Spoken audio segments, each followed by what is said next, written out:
په دې خوله باندې همیشه وایم چې پاکستان فوج زنده‌باد، د پاکستان ادارې زنده‌باد، د پاکستان جنډه زنده‌باد، د پاکستان آئین زنده‌باد، هر څه دې زنده‌باد.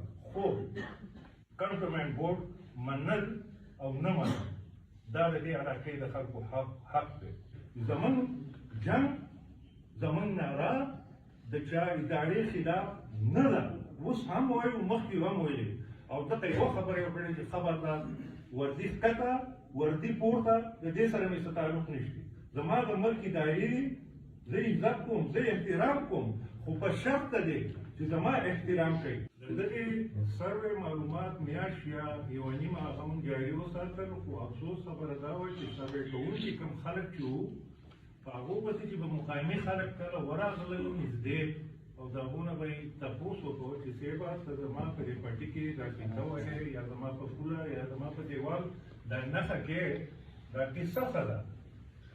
نه هغو جواب نه دی ورکړی، خاموشي سر به ښکته کوو، بلکل چا د جواب نه دی راغلی.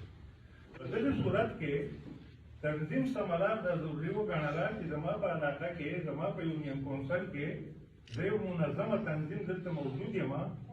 زه د یو وفد په شکل کې د سوات د ډیپټي کمیشنر سره او د اسسټنټ کمیشنر تحصیل کابل سره میلاو ولې نه شو چې هغه نه تپوس وکړو چې زموږ په ایریا کې دا نامعلومه سروې په کومه سلسله کې دي.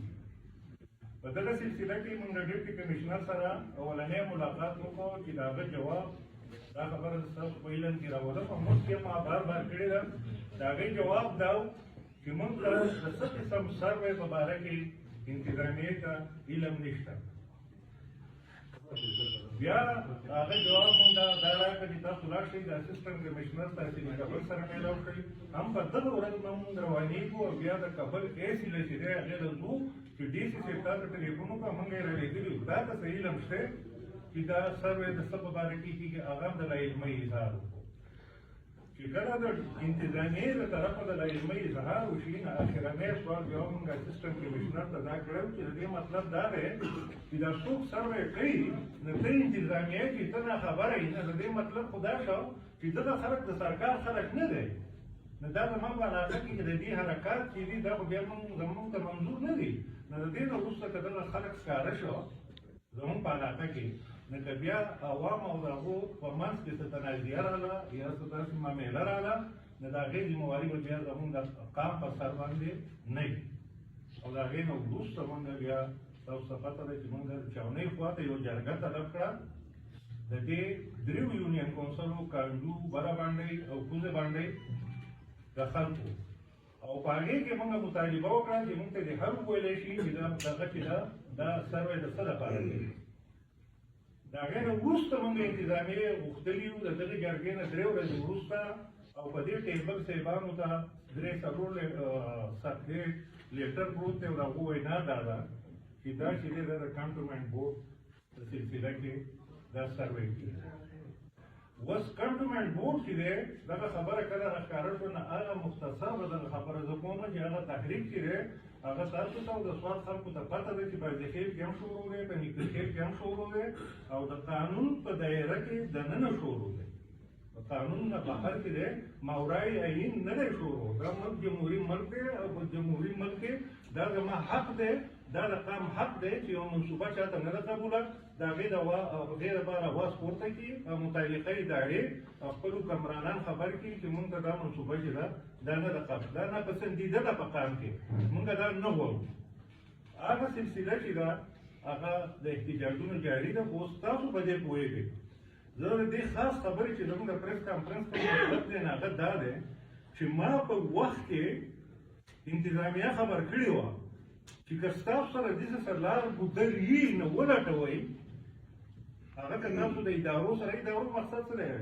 پاکستان آرمي، که تاسو د هغو سره خبره کوئ، که د چا سره کوئ، زموږ دا پیغام ورته ورسوئ چې قام په دې خبره نه دی خوشحاله. بغیر احتجاج نه، بغیر زموږ د جلسې جلوس نه او د مظاهرې نه، که ستاسو سره داسې سزا دي چې هغو ته دا خبره ورسوئ چې مونږ دا شی کنټونمنټ بورډ نظام چې دی دا دلته نه غواړو، دا زموږ په کلتور، زموږ په ثقافت، زموږ ټول نظام چې دی مونږ د دغه نه ناعادته یو، د دغه سیستم نه مونږ ناعادته یو. او تاسو په خپله سوچ وکړئ چې خلک ازادي غواړي، خلک دیوالونه نړول غواړي، خلک ملکونه باډرې چې دي ختمول غواړي، او ته ما په یونین کونسل کې په چاردیوالۍ کې رانغاړې، دا ما ته قبوله نه ده، دا د ګناه خبره نه ده. خو که تاسو په دې وخت کې غور کولی شئ نو موږ ته به د احتجاج ضرورت ده. بیا دوره وهم چې دا د اسسټنټ کمشنر ته ډیپټي کمشنر ته ویلی شوي دي چې که ستاسو سره داسې لارې چې موږ نه جلوس وباسو، موږ نه مظاهره وکړو، یقین وکړئ صحافیان ورونو چې دا نو ته بار بار ویلي چې زه جلوس وباسم، زه مظاهره کوم، په دې کې به ویډیوګانې کېږي، په دې کې به ډیو راډیو راځي، په دې کې به وایس اف امریکا راځي، په دې کې به بي بي سي راځي، په دې کې به زما د سوات پریس کلب راځي، په دې کې به کابل پریس وغیره دا ټول راځي چې راځي. زه به بیا ویډیو چې دا نیوی نه شم، دا به زه ستا په پیمانه باندې ستا په دقت باندې پوره کولی نه شم. دا به ټول البته زه ذمهوار د دې یم چې زه جلوس وباسم، زه مظاهره کوم، زما سید الفاظ دا زما ملګري ناستې دی، زموږ جنګ زموږ ناره د چا ادارې خلاف نه ده. اوس هم وایو، مخکې هم ویلې، او دغه یوه خبره یې وکړې چې خبردار وردي ښکته وردي پورته د دې سره مې څه تعلق نشته. زما د ملک ادارې دي، زه عزت کوم، زه احترام کوم، خو په شرط دی چې زما احترام کوي. نو دغه ځای کې په ځای د دې چې انتظامیې له دا پکار وه چې دې په قام کې د اشتعال پیدا کولو په ځای باندې دا د ده قام و، یوه جرګه وشوه، دویمه وشوه، درېیمه وشوه. آیا تاسو ووایئ چې دا نه وه پکار؟ تر اوسه پورې چې زه لیډ کوم دا تحریک، تر نن ورځې پورې یقین وکړئ زما د سوات صحافیانو چې یو ارمي اولدار یا سپاهي چې دی زه نه یم کار کړی، زما سره د خبرو کولو کوشش نه دی کړی. آیا دا د دې حق نه و چې ته پریس ریلیز جاري کوې، په پریس ریلیز کې دا وایې چې چند عناصر زما مشرانو ته ښایسته مشران دي چې په باباجي کې تاسو لیدلي وو چې د سوات کومه نمونه خلک په هغې کې ناست وو، په هغې کې 3 منتخب امتیاګان ناست وو چې هغو په لکونو ووټ اخیستی وو، په هغې کې MNA ناست وو چې هغه په لکونو ووټ اخیستی وو. هغې خلکو ته ته چند عناصر وې، نو دا خو تا په ځای دې خبره متم کړې وې، د نور اشتهار غورځولو کوشش وکړو.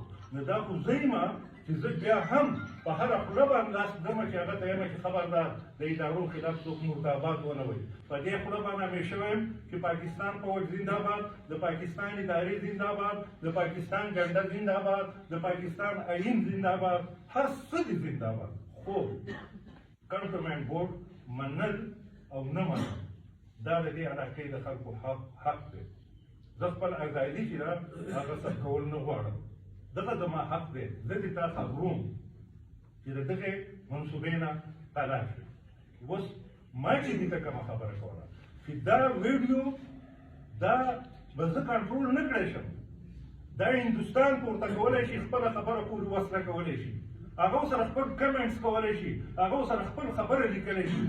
سبا به ته وایې چې د تنظیم سمالار سره یا د تحریک چلولو والا سره د چا لاس دی.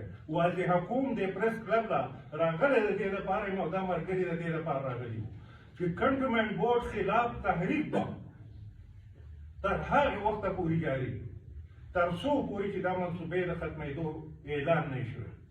خو دا به صرف د دې علاقې اهلیان علاقه د دې علاقې خلک بچوي.